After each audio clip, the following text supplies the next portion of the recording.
দিদি একটা স্প্রাইটের বোতল নেন না। ও আচ্ছা, আসলে আমার না খুব পানি পিপাসা পাইছিল, এখন পানি তো কোথাও পাচ্ছি না। যাই হোক, এই স্পিডটা খেয়ে পানি পিপাসাটা মিটাই। আচ্ছা, এটার দাম কত? দিদি এটার দাম হচ্ছে 30 টাকা। ও 30 টাকা? আমার কাছে তো 30 টাকা নেই, শুধুমাত্র 10 টাকা আছে।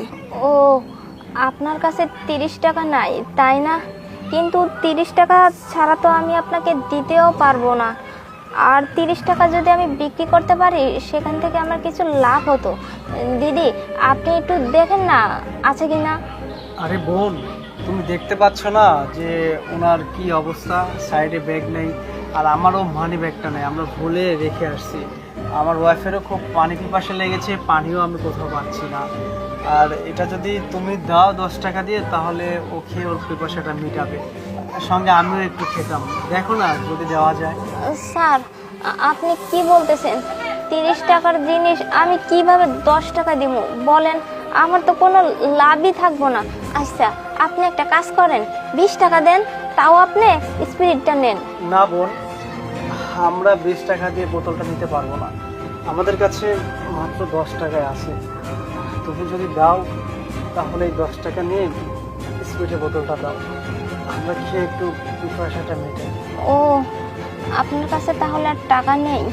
আচ্ছা ঠিক আছে, সমস্যা নেই, আপনি বোতলটা রেখে দিন। আপনি না হয় আমাকে 10 টাকাই দিন, তাও আপনাদের দুজনের পিপাসা মিটুক। এই নাও বোন। আচ্ছা স্যার ঠিক আছে। দাঁড়াও, কি হয়েছে স্যার? আসলে তোমাকে পরীক্ষা করার জন্য আমরা এই কাজটা করেছি। পরীক্ষা? আমি তো স্যার কিছুই বুঝতে পারলাম না। হ্যাঁ, আমাদের কাছে স্পিড কেনার টাকা আছে, তুমি সৎ কিনা সেটা পরীক্ষা করার জন্য এটা করেছি। তুমি শুনতে চাও কেন করেছি? শোনো তাহলে। হ্যাঁ ডাক্তার সাহেব বলুন। কি? মার চিকিৎসার জন্য 2 লক্ষ টাকা লাগবে? কি বলতেছেন ডাক্তার সাহেব? শুনুন না, আমি তো খুব গরিব মানুষ, 2 লক্ষ টাকা দেওয়া তো আমার পক্ষে সম্ভব না ডাক্তার সাহেব। কি 2 লক্ষ টাকা না দিলে মার চিকিৎসা হবে না? আপনি এইসব কি বলতেছেন? আচ্ছা ঠিক আছে ডাক্তার সাহেব, আমি দেখতেছি।